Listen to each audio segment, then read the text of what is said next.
Grace and peace and grace. Hope you all doing well. Hope you're striving, staying in that word and praying. So let's redeem the time. I'm going to tell you how I became a Christian, how God revealed himself to me. I think it's important, not only for those of you who have already seen previous videos of mine, but also going forward, just so you know where I come from. Hopefully you'll be encouraged in your walk and where you may be in your life. And also because when I share with you, visions and dreams, as someone who's sharing these things and going to that area of Christianity, you may want to know a little bit of backstory from the person who's making these claims.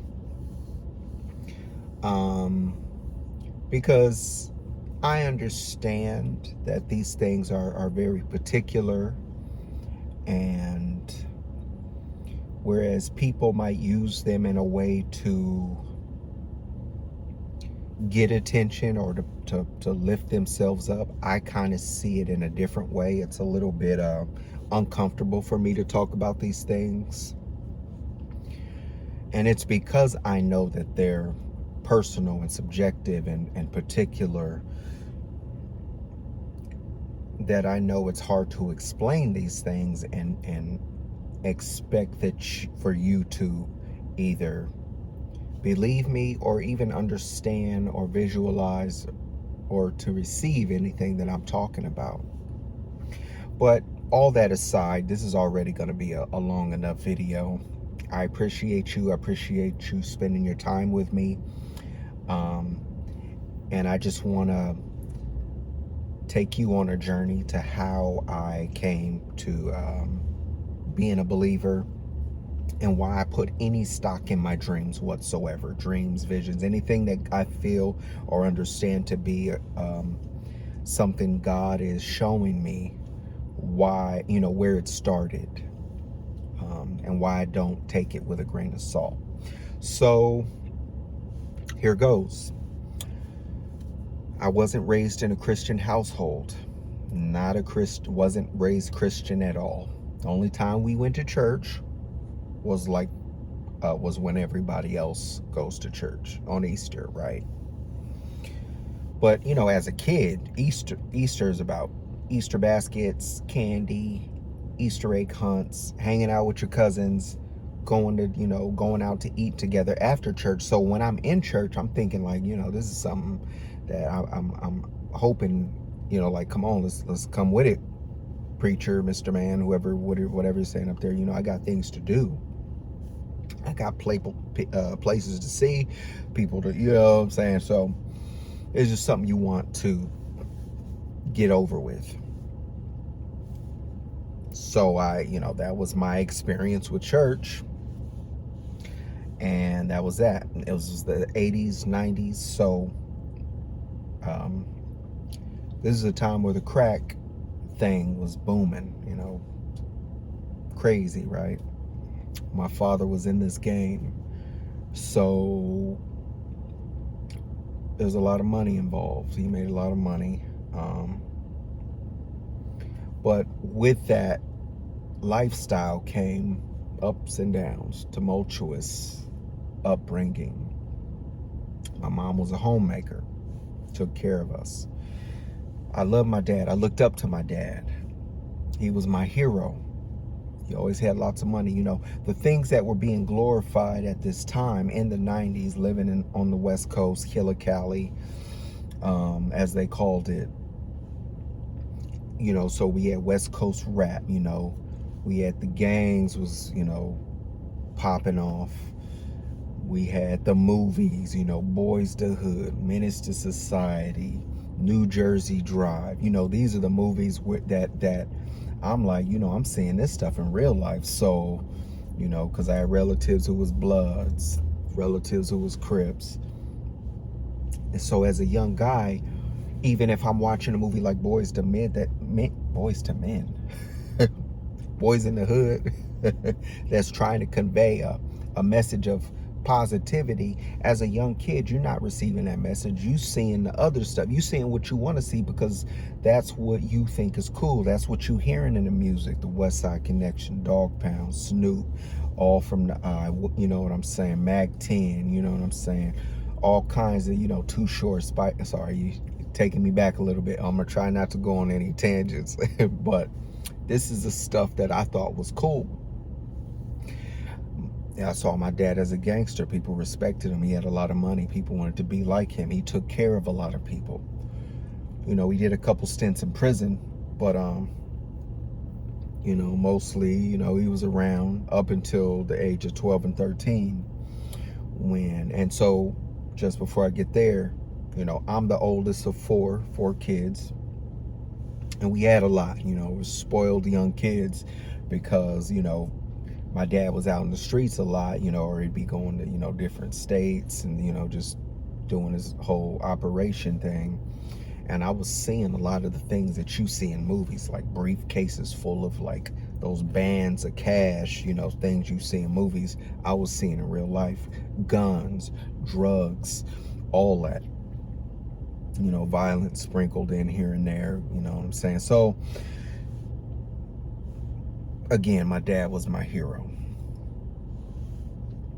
What he did to make up for that time that he was out in the streets was like he'd take us out to eat a lot. He'd take us to like Toys R Us and be like, tell all, me and my brothers and sisters, get anything you want, so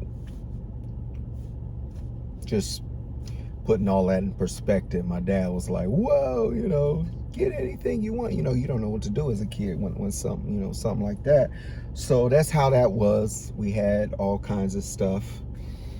Come 12, 13 years old, my dad gets life in prison. No parole. Falls under the 3 strikes law. Called a career criminal, life in prison. My bad, had to switch angles. The car got too hot and the phone shut off. So, yeah, called a career criminal, sentenced to life in prison, no parole. So now my hero's gone, right? We go from having all this stuff, nice house, fancy cars, whatever, to slowly losing everything. I remember it was like a year later, police come banging on the door one day. I'm sitting on the steps right by the door. Boom, boom, boom. Or maybe I heard the boom, the knocking, the banging on the door, came downstairs and sat, and Mom opened the door. Police was like, hey, you guys got 30 days to get out of here. If you're not out in 30 days, your stuff will be locked inside and you're going to be forced to leave. And you will not be able to get your things. So it's like night and day.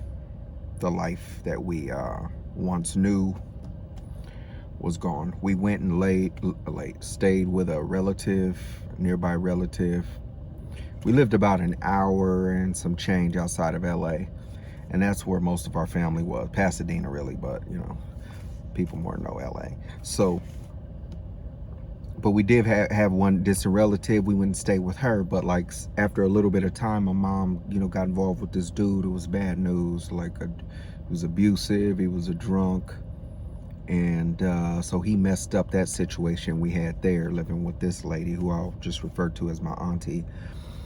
So that went south or left, whatever, and so now we're squatting. And if you don't know what squatting is when you move into an abandoned house and basically assume ownership. You don't assume ownership, but you live in there like that's your house.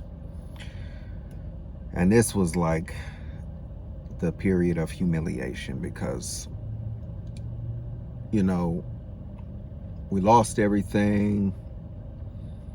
And when you're squatting, Like, we were basically breaking into these houses. My mom would put my little brother through one of the open windows in the side or the back of the house. We'd go in, he'd unlock the front door, we'd move our stuff in, mom get the utilities and everything cut on. Mom's was resourceful, I will say that.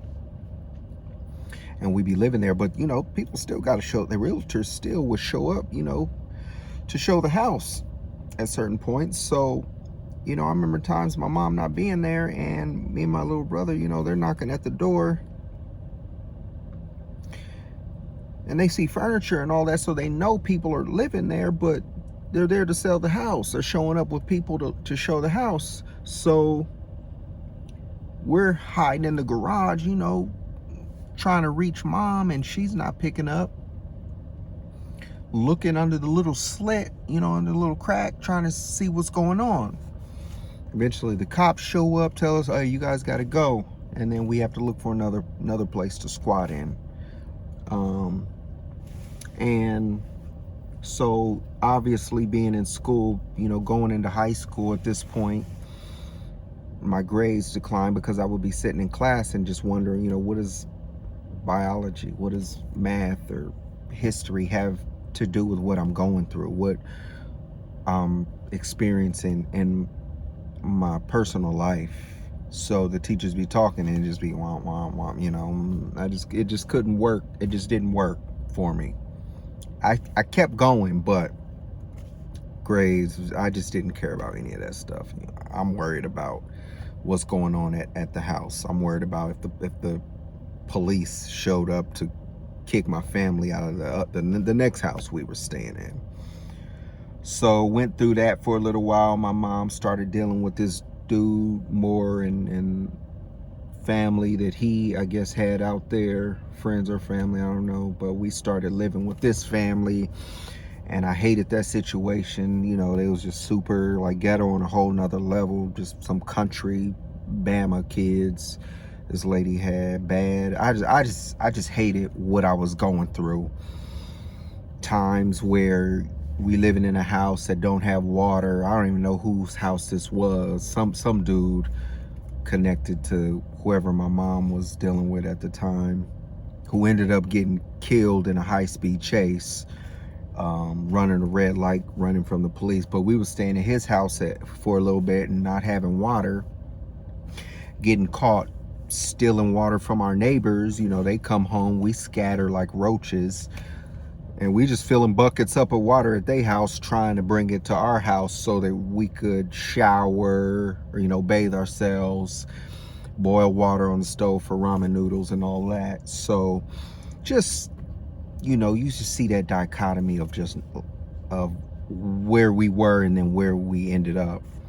And that was that for a while, man. I ended up going living with a friend after there was no room for me in this other house that we was staying in. It was like a 2-bedroom. This lady had her 4 kids. My mom had us and was pregnant with another one on the way. You know, it was just tumultuous. It was a different kind of drama. You know, this man, we would go live with him for a little bit, and he'd get drunk, they'd argue, fight, whatever, and he'd put us out. We'd be in the van, nowhere to go, everything we own in the van with us, you know. So just painting that picture of how life changed. Still no religion, still none of that going on. Ended up going to live with a friend of mine, a close buddy of mine. Then I went and lived back out in Pasadena, where my other closer family was, my cousins who I grew up with. And so I had a little bit of stability. I had a little bit of, you know, what I had missed from before my dad left. So I ended up graduating high school with them, my cousins who were my age. I overstayed my welcome there, ended up going to live with my grandparents. My grandparents, special people. I love them. You know, my grandfather, he was a smart man, aeronautical engineer, and he would teach us things, you know, me and my siblings, he would teach us things that, you know, we wouldn't learn at home, like stuff like gardening and reading the newspaper for current events, see what's going on in the world, and he'd have us report on it, and just teaching us all kind of things that we didn't necessarily love, but they definitely shaped and molded me. So now I'm 19, I go stay with him. Of course, he was the only man I ever knew to go to college, so he's encouraging me to go to the university.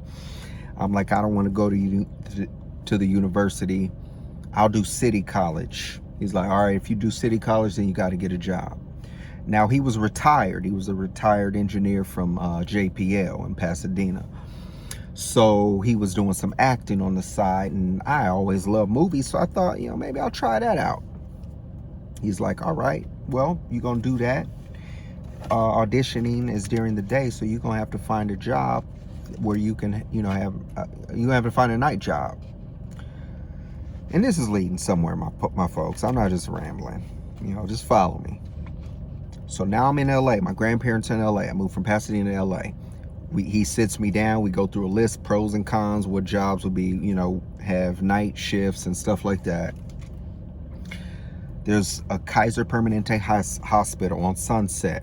They live like 5 minutes away from there. They had a real nice house. They have a real nice house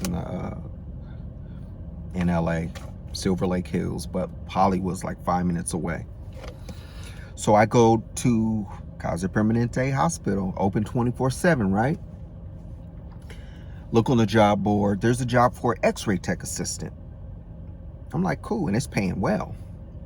At the time, I'm at Best Buy, but Best Buy, what jobs like Sears, Best, McDonald's, you gotta you take the shift they give you. So I couldn't have days free for auditioning. So, it was an evening shift, paying good money. I didn't have the qualifications, but I figured if I apply for the job, maybe I can go get the qualifications, take the classes, and then by the time they call me, I'll be prepared. I'll be ready for the job. I could say that I am qualified for this job. So that's what I do. I apply for the job, go take the classes. They call me for an interview, and I get the job. And I'm telling you, I worked there 10 years. This was the longest job I ever had. And they never let me forget that they thought that I must have had a connection. You had to know somebody, man. How do you just come off the street and get this job? You a young guy, I'm 19, 20. You a young guy. We had seniority. We already work here and apply for this job. How did you get this job? You had to have had a connection. I didn't have a connection, but I understood that this was God's sovereignty, his providence moving me to where I was going to go. So I'm an X-ray tech assistant now. My money has doubled. I go from minimum wage at Best Buy to close to $20 an hour, which is great for me because living with different people, living with even relatives, you become a burden to people, and you feel that burden, and sometimes they complain when they get upset, or you hear them complaining when you don't think they hear you. So I always was like wanting to get out and do my own thing because I hated that feeling that they had an extra mouth to feed, or my mom wasn't giving them the food stamps like she promised. And so this opened up a door for me to, I lived with my grandparents for a little bit longer, but I went, and as soon as I could, I got my own apartment. This job helped me do that. But even more important, this is where I would meet my first real Christians. Okay, I'm an X-ray tech assistant, right? Working the evening shift. I'm working under the X-ray techs in the ER. All these guys are older than me. They're like 30 and up. Most of them are like 40 and up, but 30 and up at least. So I'm hanging with these guys all the time, getting insight, getting encouragement and all this stuff. Still doing my city college. I meet Brother Roger, who some of you have watched that video where I'm honoring Brother Roger, and Brother Ephraim, who's the one who sent me the text message saying, I don't know if you know this, but Brother Roger passed, and this was last year. So this is where I meet Roger and Ephraim. Okay. I'm in Florida now, mind you, so I couldn't attend his funeral, but he was the one who, well, I'll get to that later. But, so, you know who Roger is. and Ephraim. They're both, Filipino dudes, walked around with Roger walked around with his Bible. Ephraim will be the one who would invite me to church all the time. He lived closer to me. Church from where I lived was a few blocks away from my job. Roger would invite me, but he commuted to work for like at least an hour away, so I wasn't going to his church. I didn't go to any of their church. I didn't understand the necessity for church, why I needed to be there. So I always turned them down. But like I said in my video about honoring Brother Roger, I listened to Brother Roger as he explained to me the Bible and Jesus and who he was, and I liked how it sounded. But I'm a young guy, and now I've got my own place, and I'm ready to have some fun. I get me a Mustang and a motorcycle, and where I'm working, it just so happens that the majority of the staff are women. So working the graveyard shift for me, not graveyard, evening shift, swing shift, I'm off at 11:30, and that's when the party starts for me, And so as Roger's telling me these things about scripture and the Bible, again, I love how Jesus sounded, but I was cool on that because I didn't want to be feeling some kind of way about how I was living and the things that I was doing. So in my mind, I figured, well, I'll have my fun, because Roger would also tell me stories from before he was a Christian and his conversion and how all that happened. But again, as a young guy, I'm like, oh, tell me more of those stories. I want to hear about you riding in the, drop top, full of women, having the jewelry and the money and this and that. I want to hear those stories. I like this Jesus. But so one day I'm about to get off, and I was like, Roger, mind you, I'm always kind to people. I'll listen to you. I'll hear you out. I was never rude like, my other employees was to Roger, because he always wanted to preach God, talk about Jesus and all that. But one day I'm like, Roger, I'm cool on all that for now. I'm going to have my fun right now, and then later, is what I was thinking and saying. But I was thinking, like, later I'll do the religious thing and do the Christian thing or whatever, I wasn't even completely sold on it, because whereas in my head I believed that there was a God, I didn't really believe, but I was living in a way that proved that I didn't believe what I said I believed. But I believed in the sense of, like, there is a God, or we came from apes, or fish or whatever, evolution. I never even bought into that. So I was thinking later I'll do do the religious thing. I'll have my fun while I'm young, and then when I'm old, take Jesus off the shelf, dust him off. All right, let's do this thing. When I'm about to check out, make my peace with God. So that's how I was thinking. Roger's like, and I liked Roger. At the time, I wasn't like mad at him or blowing him off. I was just like, I'm cool, Roger. So Roger's like, do me a favor. I'm like, okay, what's up, Roger? He's like, ask God to make himself known to you. Ask God to make himself known to me. Okay, what does that mean? He says, ask God a question. See if he answers you. I'm curious. Okay. So, but I forget. It's like a week later. I'm sitting in my apartment. No company at the time. I'm watching TV. And then it dawns upon me. Ask God to make himself known to you. So I get up. I'm living alone, right? Nobody's there. But I go into my closet and I close the door, because I just want to make sure.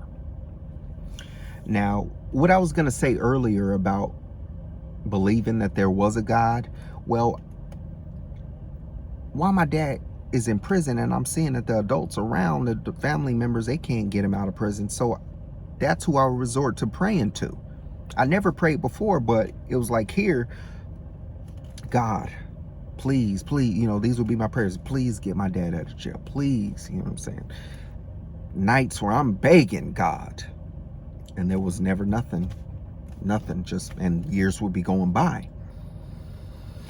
So now here I am, I'm going in the closet, and I'm like, God, if you're real, all this stuff Roger's telling me about the Bible and Jesus and all that, if all that is real, God, then answer me this question.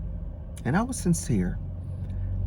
I asked God the question, and then I leave the closet, walk out, go on about my day.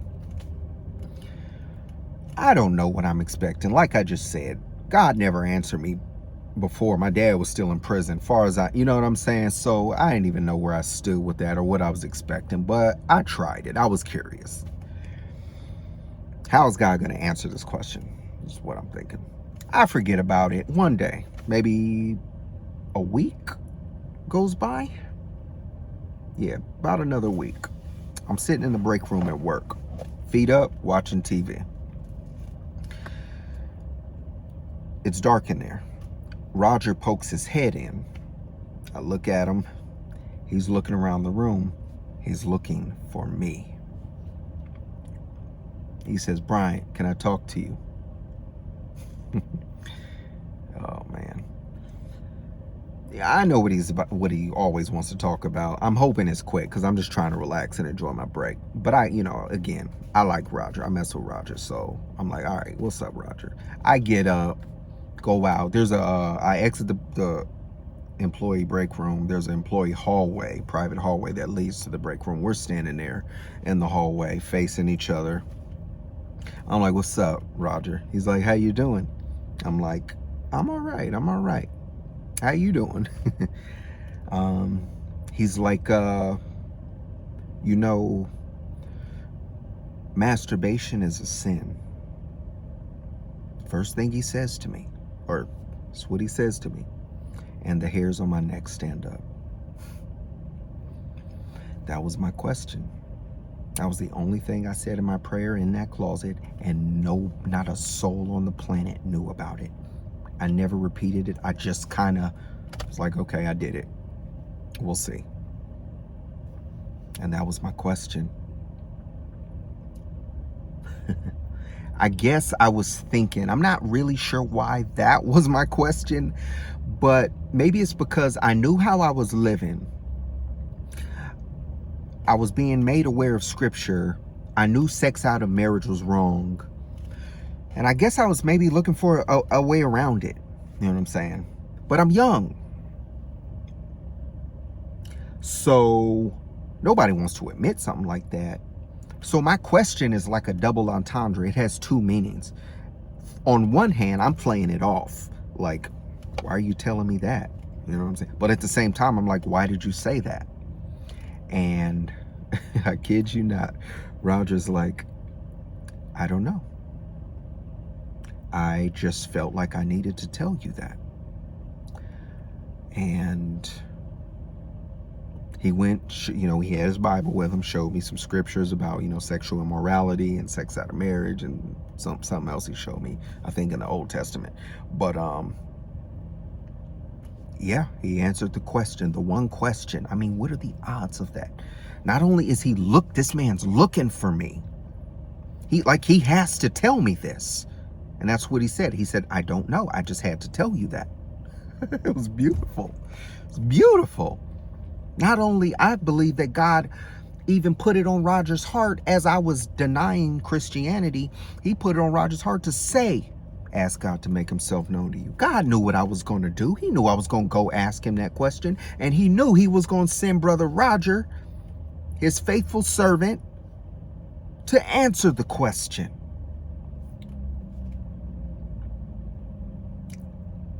And you just see God pursuing you. And I'm standing there in that moment. And Roger, that's all he had to say.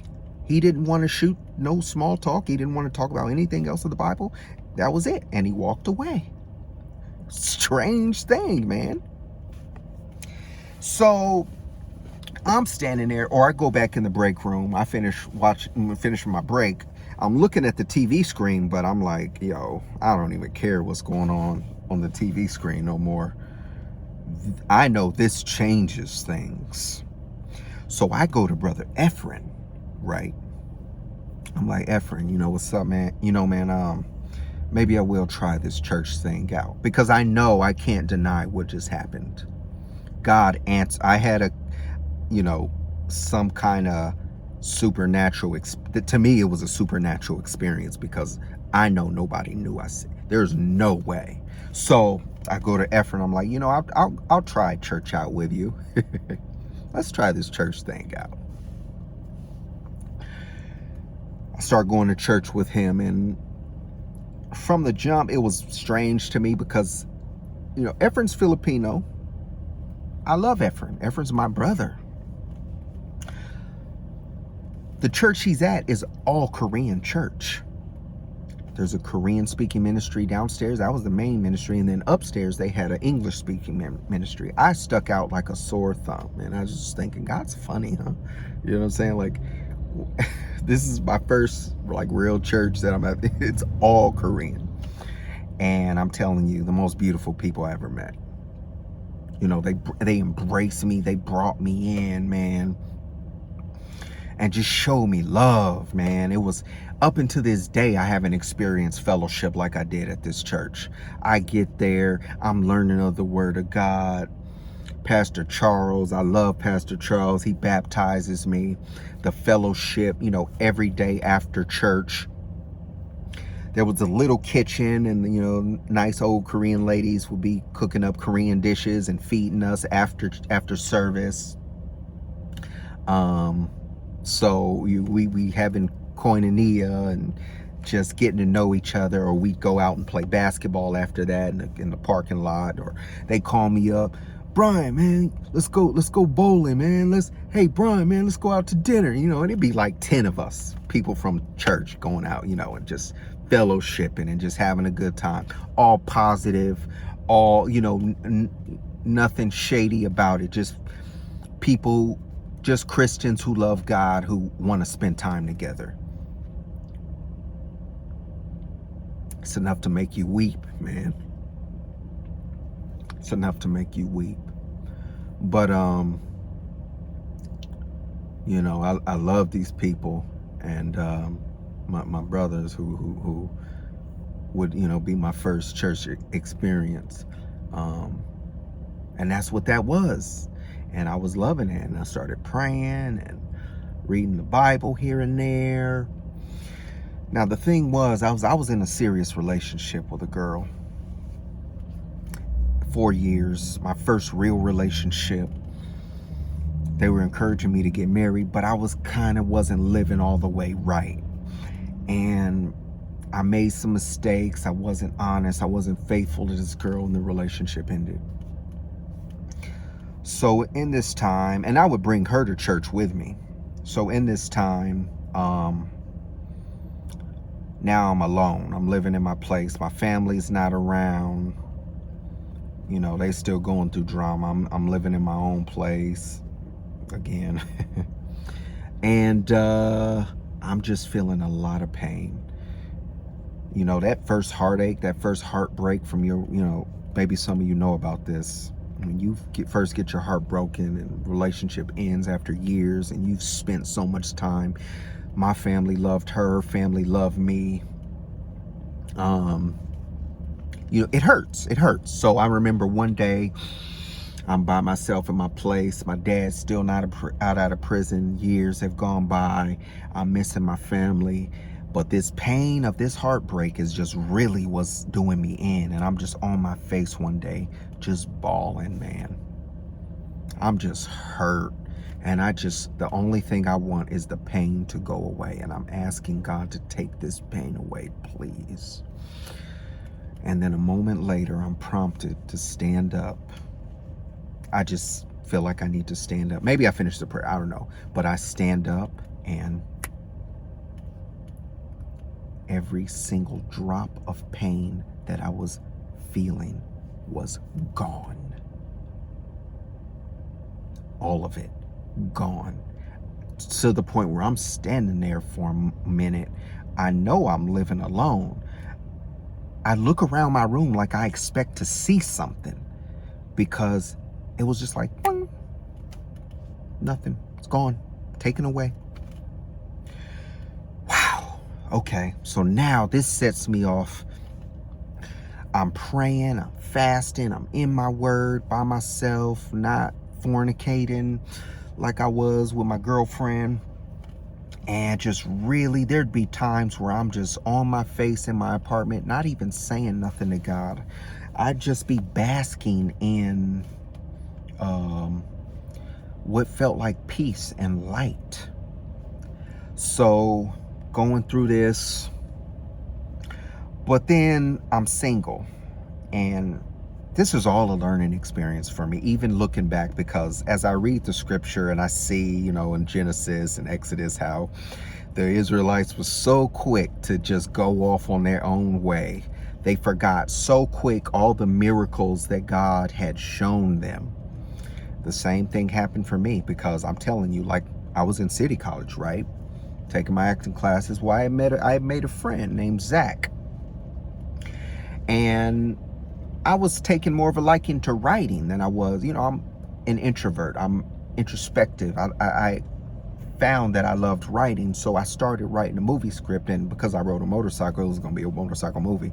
So my boy Zach, I brought him in, and I was like, hey man, you want to write a script? Blah, blah, blah. We get to doing it. It doesn't work out. Pride, ego gets in the way. I pull back from him because this is my idea. He ain't going to be, changing my story.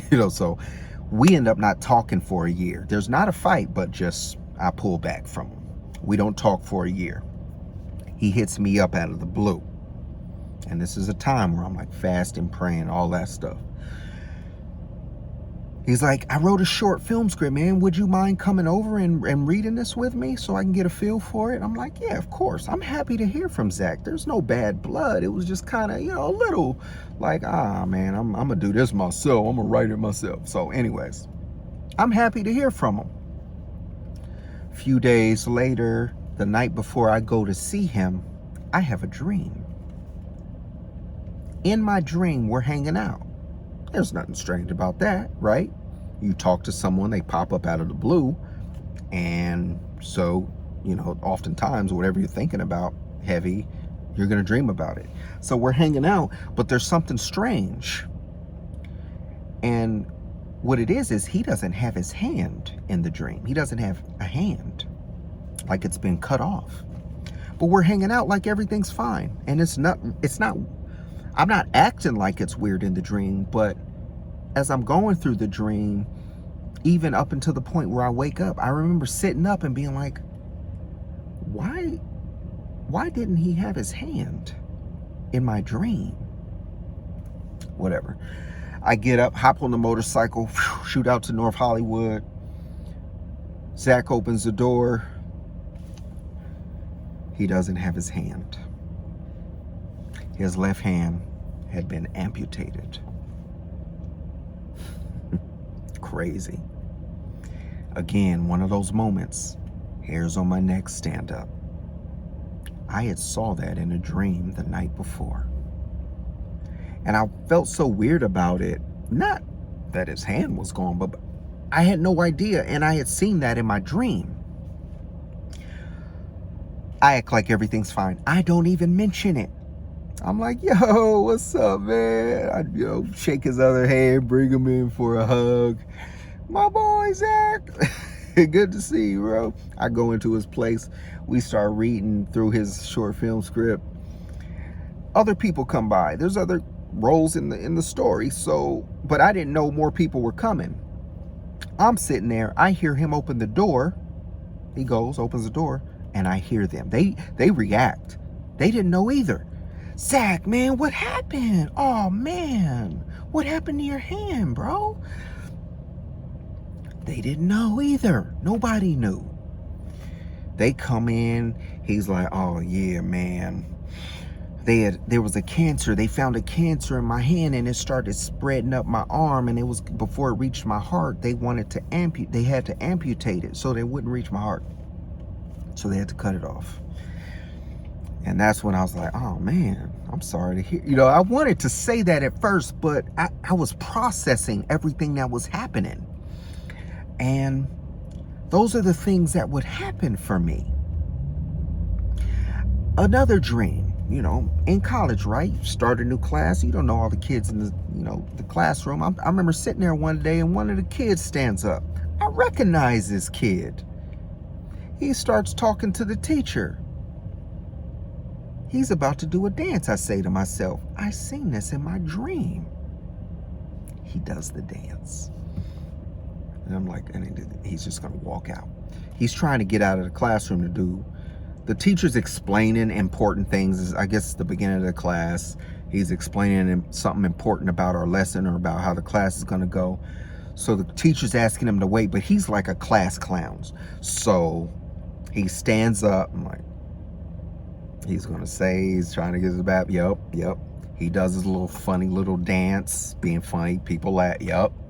And I'm like, he's just going to walk out, ain't he? He's just going to walk out. He's just going to do it anyway. Just like I seen in my dream. Step by step. I know what he's going to do. And he leaves. He just walks out of the class. Some more people laugh. I'm sitting there like, yo, this is wild. I'm like tapped into something. You know what I'm saying?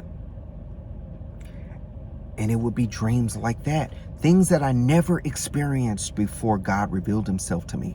I never had any kind of dreams like this. But now, in this period of praying and fasting and just like, when you experience things like God just takes away all of your pain. And if you know that pain of heartbreak, imagine it's not like you're going through it for a while and it suddenly, just fades away. No. I'm in the midst of getting over this girl. Heart hurts, pain I can't touch, and it just like you almost want physical pain more than this kind of pain.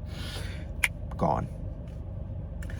So, in another dream, I'm flying with someone else who looks like a person, but they're different. They're flying with me. We're like friends in this dream, and we're just flying. And I'm like there, like conscious, like I'm there now. So I'm experiencing the exhilaration of flying like a bird, high in the sky, no fear of heights. And we were way up there and swooping down like birds. And I'm in a world kind of like this, but it's like new and it's like vibrant. And the greens are green and it's just lush. And they were alive in the sense of like we'd swoop down into places and there'd be like big tall bushes right before us and we'd be headed towards them and they would part open to let us through and we'd fly through. I'm telling you, I've done a lot of things in this life. Ran from cops on a motorcycle. I've done a lot of thrill, but there's nothing that, and these dreams were happening in this period. But something went wrong. It always goes wrong.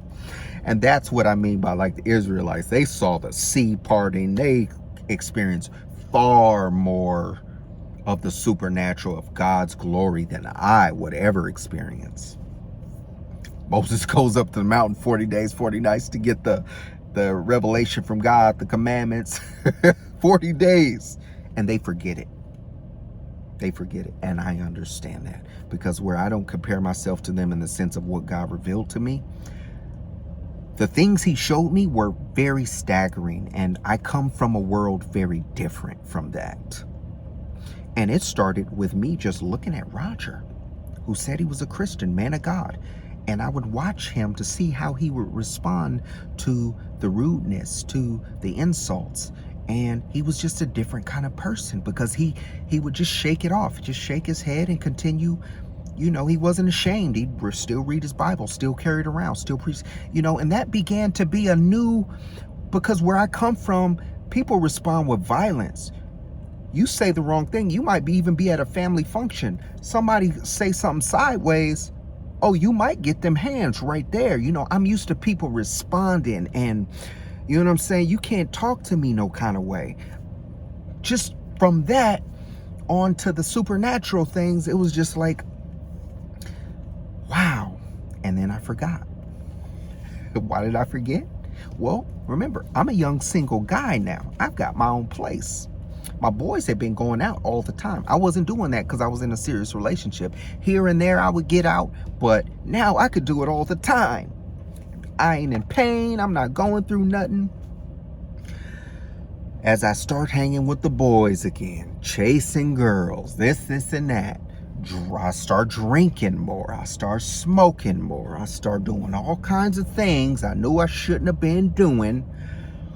But it was weird too, because I stopped going to church more and more. I didn't really have a mentor. So a lot of what my fellowship with God was just me responding to God making himself known to me. I didn't have like an older man to be like, no, you gotta stay in the church. No, you can't be out doing this.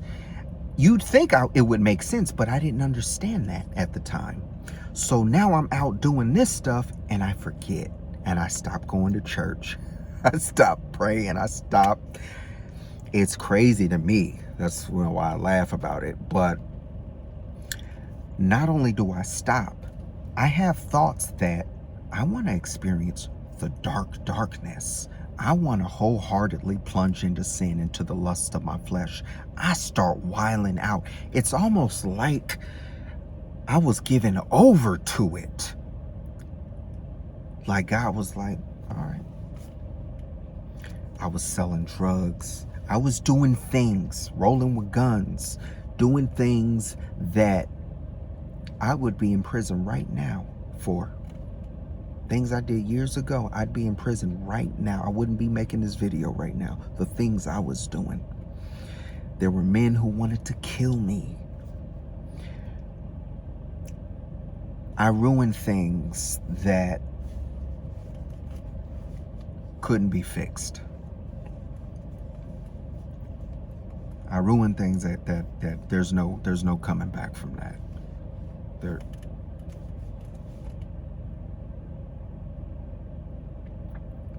Just trying not to get emotional. Yeah. I was just completely selfish and just hurting people, man. So, yeah.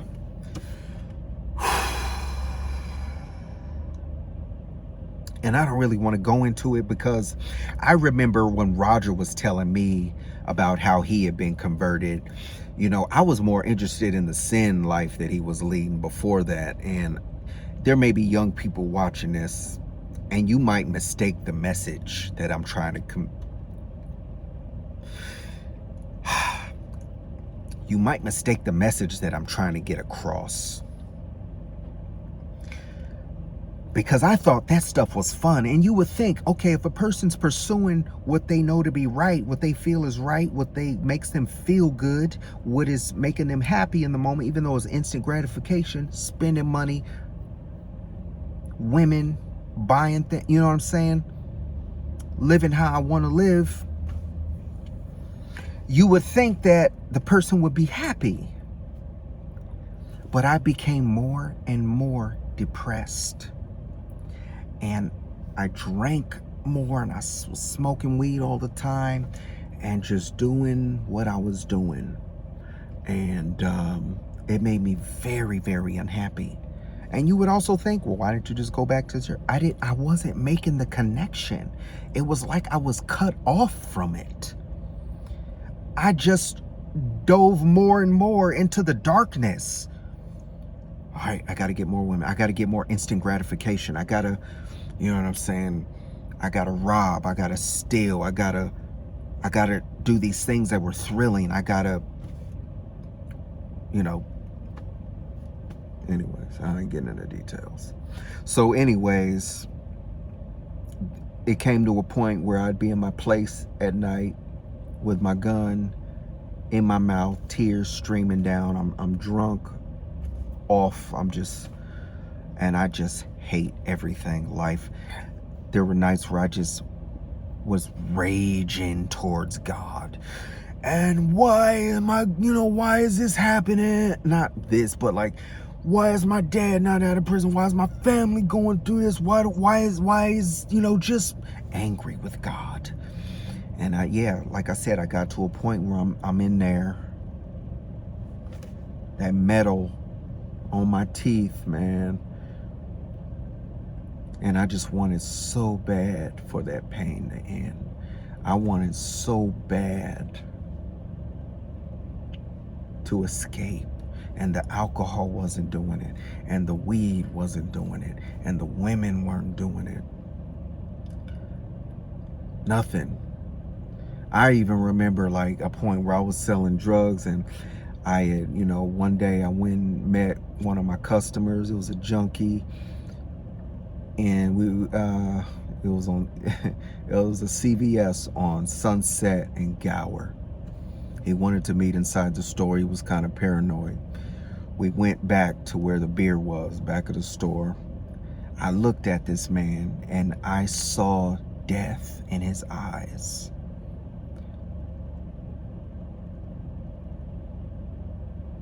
I was selling this man death. He had hopelessness in his eyes, and he was like me, wanting to escape, wanting his fix. And I looked at him and I was like, I can never do this again. And I never did it again. So, all that stuff was just on me, on my soul. And I kid you not, I can't prove this, but in those nights when I had a gun in my mouth, man, wanting to die, wanting to pull that trigger just a little bit, just pull it and it'll be over. I would hear, or not hear voices, but like some things were talking to me. It was like a dark side, like demonic. Just do it. There's nothing there, just pull the trigger. It's just a little squeeze and it'll be over with. And there's nothing to live for. You've experienced it all. Just let it go. It's not worth it. Just pull the trigger. And then on the other side, it was like, you see those cartoons with the good bird and the bad bird. The other side was like, put it down. Put that gun down, Brian. Put the gun down.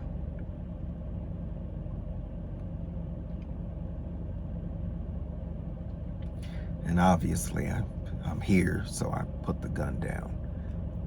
But that's what that led me into. And so one day I meet another girl online. She goes to a church near me. I didn't want to go to church. I just wanted to meet the girl. So I don't go to church to meet her. But she tells me about an event where downtown LA feeding the homeless. If you've been to LA, downtown LA, Skid Row, it's just terrible. The homelessness is just out of this world. So she invites me down there. I'm like, all right, I'll go. I wasn't a complete piece of garbage, but so yeah, I'll go volunteer, help out some homeless people and meet her. So I get down there. Funny thing, man, I'm learning about my king, his sovereignty. You see it in scripture. If you notice, look at the story with Samson and Delilah, where it says he causes Samson to focus on Delilah. This is what happened that night. I see this girl. She sees me. We walk past each other. She looks at me with recognition. I look at her with recognition. We don't say one word to each other. Not one word. Not even a nod. It was just like, that's her. That's her. And I wasn't afraid of women. I experienced, it wasn't that. It just, we did not talk. We did not meet. There was somebody else there. This would be the girl who is now my wife right now. I see her, and for some reason, I got to get to know her. But I don't pursue it. I'm wiping off tables, and she comes over to the table I'm wiping off. Mind you, when I first see her, it's way across the room. She's in the kitchen making food. I'm serving something, doing whatever I'm doing, handing out hot dogs, whatever. I notice her. I look again, and I'm just locked on her. I don't even fully see her. She's behind the counter, the kitchen counter, moving around the kitchen. 2 braids, whatever. And so, but I don't approach her. I just keep doing what I'm doing. She comes up to the table that I'm wiping off, and we start talking. A conversation starts. Get a drink of water.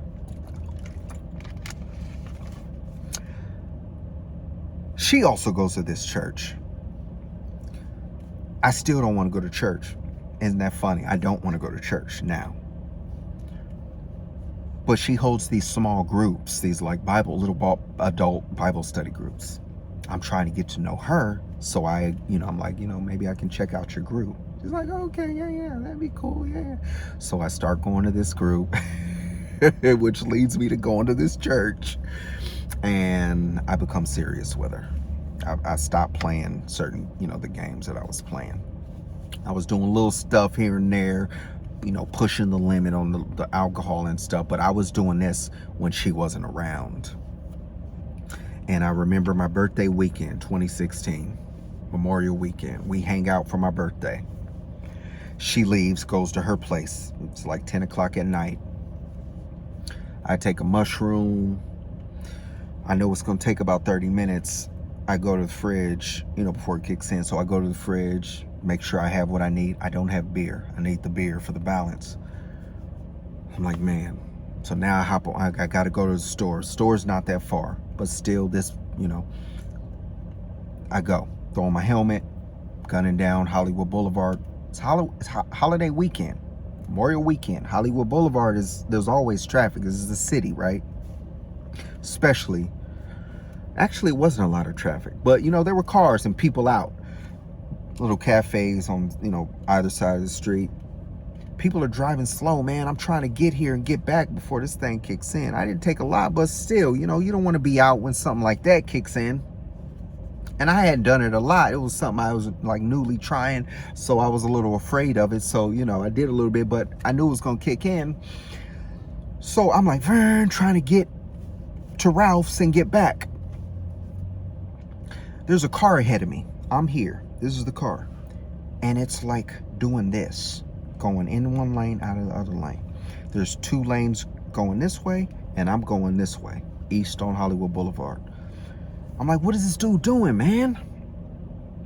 Back and forth, back and forth. I don't know what he's doing. He pulls off to the side like he's gonna park. So I'm like, all right, cool. Boom! I gun it, hit the throttle. He does one of these. The man was trying to make a U-turn. He was trying to gauge the space. He does this. I'm going too fast. I cannot stop. I'm flying. I'm airborne over this man's car. Now, like I said, I had flown before in a dream, but this was different. And as I'm in the air, I'm like, wow, is this it? Because mind you, I worked in the ER, saw a lot of stuff, a lot of graphic things, people on motorcycle accidents, people who didn't make it. You hear about people riding motorcycles. I used to ride with the Rough Riders. I was a prospect for the one of the Valley chapters. Rough Rider, that name is not, they don't just call themselves that. We be on the Hollywood 101 freeway. If you know anything about LA traffic, 100 plus, gunning through traffic. You can split lanes in LA. You can't do that here in Florida, but in LA you can split lanes, which means going between cars. I'm like, oh, these dudes got a death wish. I'm trying to keep up with, like, they're crazy. They're insane. But me, I'm on my bike trying to keep up, you know what I'm saying? But some of them will go to have real bad accidents, is my point. Bad accidents. So I'm in the air now, right? Thinking, oh, snap, this could be it. And there's nothing I can do about it. There's not one thing I can do about it. I'm completely out of control. Thank God I had on my helmet that night. Sometimes I wouldn't even wear my helmet because it wasn't, cool. Now here, you don't have to wear your helmet, but you can't split lanes. There, you got to wear your helmet, but you can split lanes. So I have on my helmet, and thank God I have on my helmet because that's the first thing I hit when I hit the ground. When I hit that pavement, boom, land on my head. And just the impact, man, dazes me. and pain shoots through my body. I roll a little bit, stop. I'm like gone. I'm not gone. I'm conscious, but I'm like, and I hear people screaming, "Oh my God." I mean, it was just dramatic. So I'm laying there, thankful that I have my conscience, but I don't know what's going on. I don't know if I'm about to be ran over. I know cars are going both directions. There was an SUV in front of me that I had, kind of gunned around because I'm like, man, this lady ain't driving right. Like, I got to get back. I don't know if I'm about to be, if I'm about to be ran over by this lady. I don't know what's about to go down. So even after I hit the ground and I'm still conscious, I don't know if I'm about to be ran over. I hear screaming. Oh, thank God. Some people run into the street. They pull me out of the street. I try to stand up at first as they're pulling me, but the pain shoots even worse through my pelvis and hits. They pull me out off. I can't stand up, but the adrenaline's going. They pull me off to the sidewalk. I look, I see the guy up ahead stopped. He's looking at his car. I see my motorcycle totaled in the middle of the street. And I was like, oh man, unbelievable. My wife or girlfriend at the time doesn't even know I left the house. Because like I said, when I do my little personal partying, it was in a way that she just wasn't down for. You know what I'm saying? She just wasn't down with it. So, it was my time. My I always been a solo, kind of person. So, anyways, ambulance comes. They throw me in the back of the ambulance, rushing me to Cedars-Sinai Medical Center. And I'm laying there. I'm in pain. They're asking me questions, and tears just start streaming down my face. And I'm like, the first thought that comes to me is, I'm done. I'm done fighting you, God. I'm done fighting you, God. And it makes me so emotional, that thought. And I just start crying, man.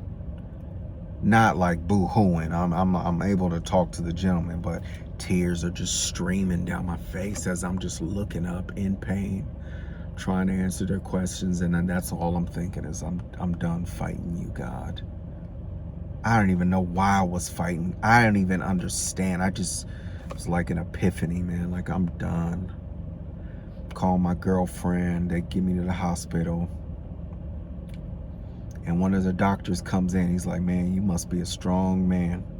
He was like, I'm telling you, not very many people can get up and walk out of the hospital the same night they have motorcycle accidents. It's like, you must be pretty tough, man. I leave the hospital that night, got a neck brace, some crutches. I'm in a lot of pain, but nothing's broken. Barely a scratch, man. Barely a scratch. But I knew. And so, remember I told you I stopped. I couldn't sell drugs no more, right? I got hurt at my job too, so I couldn't pay my rent. So I was planning to rob some people at this place that I knew about. And I was planning it out to the T so that I could get money to pay my rent, because I couldn't pay my rent. I wasn't going to sell drugs. And I know it's stupid, but at least I wasn't selling death. These people would be all right. They'd just be out some money and some personals, some belongings. It's silly thinking, but that's where I land in my accident. I land right in front of the place. It was like God was like, this is where this foolishness ends. Tonight.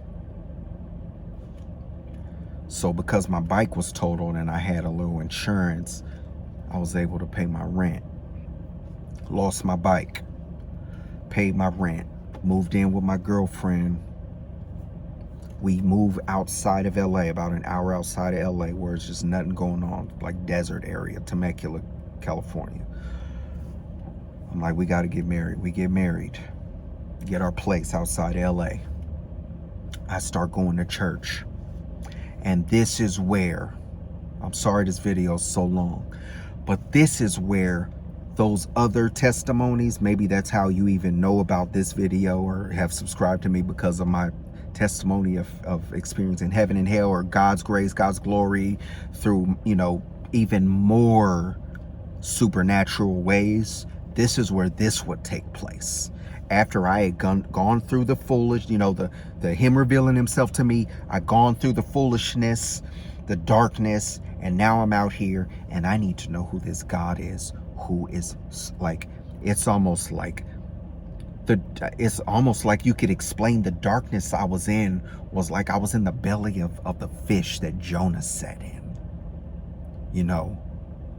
And he just brought me to a point to where that fish spit me out onto the shore and got it's just crazy, just as I'm talking, you know, thinking it out and talking it and saying it out loud. It's like, he's like, all right, now it's time to get to work. I'm like, who is this God? I had never read the whole Bible before. You know, book here, chapter here before. Ooh, they trying to cut me out. I ain't going nowhere though. I'm gonna finish this up though. I'm gonna get out of here. I read the Bible from the first word in Genesis to the last word in Revelation, twice in a year. I was never able to do this before. That spirit came upon me. This is where I believe I was born again, regenerated. I needed to know who God was, and he got me through his word. I even told God, you know, because, you know, having my wife now, I was like, I don't want a son. I want a son, God. I want to have a kid. I want to have a son, but I don't want to have a son until after I've read every single word that you've given to us as your children. I want to read every single word. And a month after I finished the Bible, you know, my wife and I, we had been, you know, intimate before that. A month after I read the word, my wife gets pregnant and I have my son. It's beautiful, man. I have the son that I prayed for right after I finished the Bible. And so that's where that would happen. I, you know, went from working in the hospital to being a substitute teacher out here. And, you know, I got some stories, because this is where I become on fire for God. But I'm down. That'll be another video. This has been long enough. But this is where I would experience, you know, a little bit of persecution and things that would lead me to living here in Florida. And I'm gonna share that with you in other videos. But that's it, y'all. That's how I came to be a believer, a true believer of Christ and his child. And his, you know, he's a wonderful God. And if anything, my story is a testament to, like, evidence that God really does. He takes the foolish things of this world to humble the wise. I mean, I was gutter, y'all. I was nobody. I was bad. I was a jerk. I was so selfish and so ungrateful for what he had done for me even before that. And man, you just learn so much about him, his faithfulness, his kindness, and his love. And when he sets his love on you, you better believe I tried to get away from it all, and nothing separated me from his love. There was nothing I could do, man, to separate me from my King. So before I get too emotional again, I appreciate your time. You know, I hope you got something from it. I hope you were encouraged by it. I hope I didn't cause anybody to be tempted. I tried to do my best with not going into details of, you know, when I was in the dark and things I was doing. But just the message is, it's not in there. Chasing, when God says there's a way that seems right unto man, but the end thereof is death, He's being loving. He's telling you that's not the way. My way. I'm telling you, I made you. I made all of this. I want you to know joy the right way. I want you to experience whatever goodness is left in this cursed world the right way, not the way the world tells you, not the way even your own family would encourage you to, oh, go do that, go do that. Yeah, boy, go get them girls, boy, go get them notches off your back. You know, I grew up around all that. God's saying, no, that's not the way. Let me show you. So that's my message in this, if there was one message. And that's why I put any stock in my dreams and things that he's shown me, because from the beginning it's been God showing me things. And I don't know if that's the gift of prophecy or the gift of knowledge. I don't know, but I know my king is he's for real. He's legit, and he's the most valuable thing in all of life. Yeah. So I ramble on, but I love y'all. May his saving grace and peace be upon you.